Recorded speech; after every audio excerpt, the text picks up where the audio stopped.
Hi everyone, welcome to the SuperClashBros, a podcast where we take a deep dive into the horror stories of Reddit and discuss the things that truly go bump in the night. My name is Trey, and I will be your guide through the strange and unexplainable this evening. So sit back, relax, and enjoy. Connor has our story tonight. I do. And tonight's story comes from the subreddit r/BackWoodsCreepy. And this comes from the user rainbowcountry. Their story is titled A Cacophony of Different Dog Whistles at 2 a.m. in Montana. So, hope that gets you excited. I hope that turns into a book. This happened to my mom. A few months ago in rural Montana, my mom took her dog outside to potty in the middle of the night.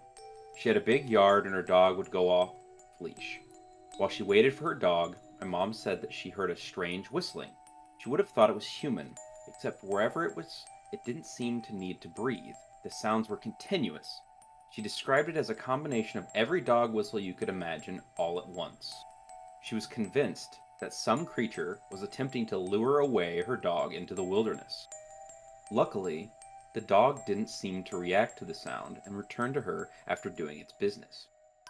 A few days prior, my mom and stepdad had been rock hounding near their home, and they saw that what looked like a 2-footed dog track going across the road that had an 8-foot stride.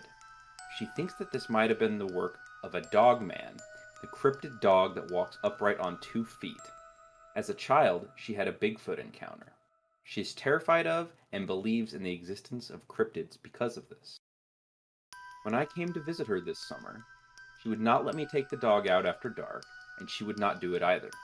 She very frantically and emphatically made me promise not to go out after sundown. There were several strange occurrences at her home over the summer that I saw for myself. She is still seeking out other stories and experiences like hers to shed light on what might have happened, and so far has been unable to find any stories like hers. If you or someone you know have experienced whistling like that, please share. If anyone would like to hear more, I'd be happy to share. Unfortunately, my stepdad passed away while I was there, and now I'm moving back east I'm moving her back east with me right now. We are about to get breakfast at the hotel lobby. It may be a few days before I can share more, and I may be slow to respond. And all the comments are saying, please share more. So, Well, so I'm gonna know where the woods are. my first thing, aren't dog whistles supposed to be silent? Like we shouldn't be able to hear them? To us, yeah. Yeah. you can For the kind of most sort of part. hear them. They're like a very faint, high-pitched noise. Right. Unless you've damaged your ears, or I've heard that like the younger you are, the more you can hear them. The older you get, the more you can't. But Okay. Also, I want to know more about this 2-legged dog man. yeah, Please tell us more. you know, Reddit user. I found this story interesting because I had I don't want to say like closely similar experience, but a kind of interesting experience like that. And you know, I don't want to co-opt this into my own story, but I was driving to work one morning back in college, and it was probably 4 or 5 a.m. I was unloading truck at a retail store, and as I was driving down the road, I hit an area where there were woods on either side of the road, and I was sitting at a stoplight. And in front of me, as the sun was barely coming up, something on 2 legs bounded across the road in probably like 4 strides, and it was dark. And ever since, I've never been able to explain what the heck that was. A deer is on 4 legs, so I got an explanation for you. You were really tired and you only saw 2 legs. I mean, you know, so we do live in Missouri, and there is such a thing as the Missouri Mo, which is short for the Momo. Missouri Monster. And no, not Momo, but yeah, it's basically like Missouri's version of the Bigfoot, technically, I guess you would say. And I do remember you telling me this story back when it happened. And I know me and you, Connor, went out on that road that night, like kind of looking around, wanting something to happen, which it didn't. Whether that's fortunate or unfortunate, who's to say? But yeah, I like. What is everybody's stance on cryptids? Like, I know we talked about our stance on the paranormal last time, but like for me, like I totally believe that there are species of creature that we have not discovered yet, and I believe that there are some there is some truth to some of the cryptid stories. But what are your thoughts, David? Oh God, always called on first in class. Well, as far as that, like, I did see the stories of the Missouri Monster back when it was found to be sighted, or someone had seen it and couldn't explain it.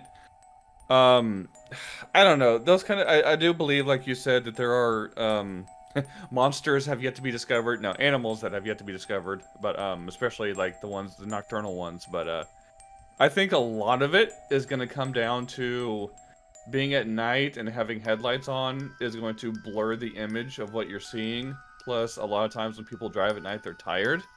So I think a lot of it takes into account the fatigue and lighting conditions. And you wanted to see something, so you saw something. But that's not... I can't explain everything that I see online. Granted, people can doctor images, people can, do all sorts of things to video. I'm kind of 50-50. Like, I believe there are some things out there that haven't been discovered or explained, but there's also a lot of stuff can be explained just by fatigue, tiredness, lack of, haven't had food in a while, lighting conditions where you are, things like that, or just being in your head and you wanting to see something, so you did see something. So kind of on both sides. Okay, Connor. I believe there's definitely animals we have not discovered. The world's too dang big. I think the caveat to that is, as much as I would like to see some of these animals we deem as cryptids now be proven real, the reality of the situation is probably most of these strange animals we're going to find are going to be in the ocean. The giant squid was a perfect example. It was thought to be a cryptid for quite some time, and then boom, they found out it was a legitimate thing. And so, while the logical side of me is like, if there were other large terrestrial animals to be found, we would have found them by now. Like the fun side of me is like, yeah, it'd be really cool if we found something like that, and the fact that in North America, where we're at, we don't really have any like primates other than humans, right? So like, it is kind of weird that we don't have big apes anywhere, but Yeah, and so touching on some of the points that you had there, like, yes, the water, like the oceans, they say only like 20 or 30% have ever been like discovered or explored, and that I find wild and frightening. That we theoretically know less about our own ocean than we do space sometimes, and well, space that's just something that like gives you chills, man. Like, I know if I were on a boat in the middle of the ocean, I would probably be having a panic attack, because I'm just like, what's under me right now? At night. On a boat in the middle of the ocean at night. Yeah. Like one of my power underwater. Yeah. One of my biggest fears is fear of the unknown, and the not knowing what's underneath me in a boat. Yeah, that just. But and then like getting in a lake, where you can't. Oh yeah, for sure. Yeah. It's creepy.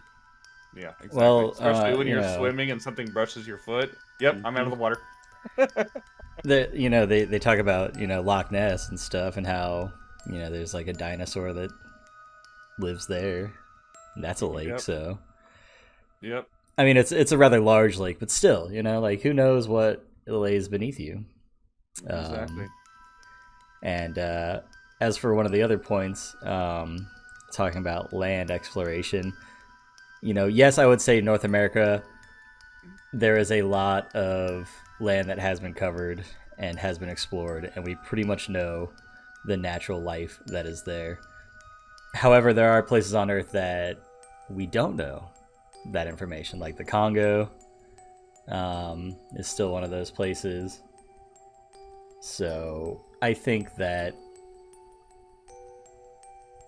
it is certainly possible that there are species that we have not discovered yet, and hopefully we will in the future.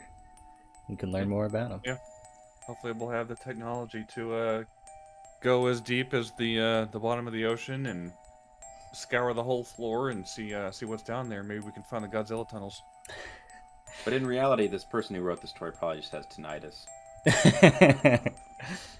Ring in the ears, hell yeah. Yeah, exactly. I mean, that's a pretty legit. I mean, as far as like the footprints and everything, I'm thinking maybe an animal was like running really fast and its body skidded in the mud or something. Bear that it only put down its weight and. Right. Yeah. There's again a lot of explanations, but I mean, there's also could be if someone wants to come up with a story. That's a perfectly legitimate response for someone to. And I will say like we love cryptid stories. Like it's fun to watch those videos or hear stories of the unknown and just be like, like what the fuck was that? Oh, yep. But yeah, I think that is going to do it for us tonight. If you have any cryptid stories of your own that you'd like to submit, or just any horror stories in general, you can do so via our email, scspookycast@gmail.com. We will leave that in the description down below, along with a link to our merch site where you can cop yourself some limited time only SpookyCast gear and some other SuperClash gear as well. We got hats, beanies, tank tops, tees, hoodies, all sorts of fun stuff. But yeah, we hope you all have a safe and spooky night, and we will catch you guys on the next one.